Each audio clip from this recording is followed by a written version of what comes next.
حشوة بسيطة خفيفة، مكونات سهلة، اي حاجة في التلاجة ممكن نحطها على بعضها تطلع لنا العشوة الجميلة دي. يلا بقى نشوف مع بعض هنعملها ازاي. هجيب معلقة سمنة، وهجيب بيضة اخفقها احط عليها ملح وفلفل، اوزع البيضة كده. قبل ما البيضة تستوي كويس اجيب عليها عيش تورتيلا، عيش شامي، اي حاجة من عيش بلدي حتى. تمام، اخليهم مع بعض كده عشان يمسكوا في بعض.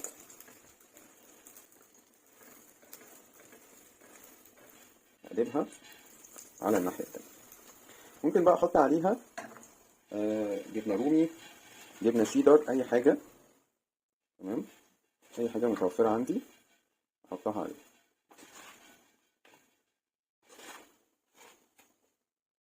احط عليها بردك لانشون.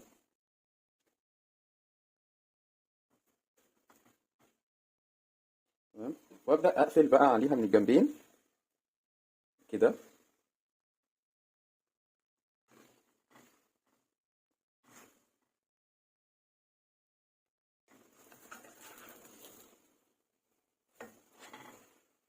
بالمنظر ده. تمام، افضل ايه دايس عليها كده علشان تمسك في بعض والجبنة برضو تسيح. تمام، اقلبها على الناحية التانية كده. عايز اقول لك طبعا انتوا بقى تعملوها بالجبنة الشيدر، ممكن تعملوها بالبسطرمة وتحط عليها جبنة فيتا مثلا وزيتون، ممكن تعملوها بأي بقى مكونات عندكم انتوا حابين. بس كده، وهنطلعها من على النار.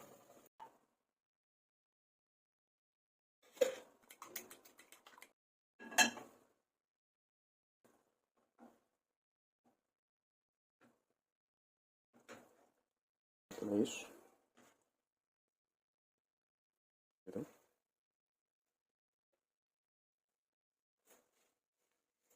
ممكن بقى نحط عليها جبنة فيتا المرة دي.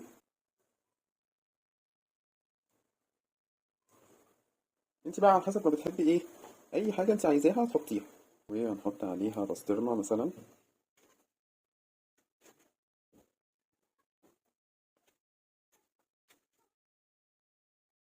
عايزة تحطي مثلا زيتون برضو ماشي، حاجة بسيطة عشان متبقاش حادقة قوي.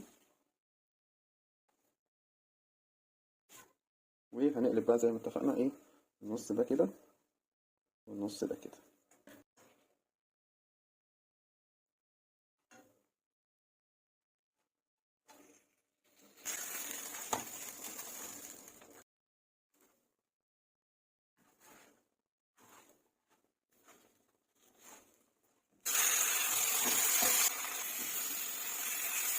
بس كده هتكون استوت، وبالهنا والشفا بقى نقطعهم. ده بقى الشكل النهائي للسندوتشين بعد ما خلصوا. تمام، ده السندوتش الاولاني والسندوتش التاني اهو. تمام، ان شاء الله طعمهم حلو قوي وهيعجبوكم باذن الله. ان شاء الله جربوهم وقولوا لي بقى رايكم في التعليقات. اقل من 5 دقايق تكونوا خلصتوها خالص.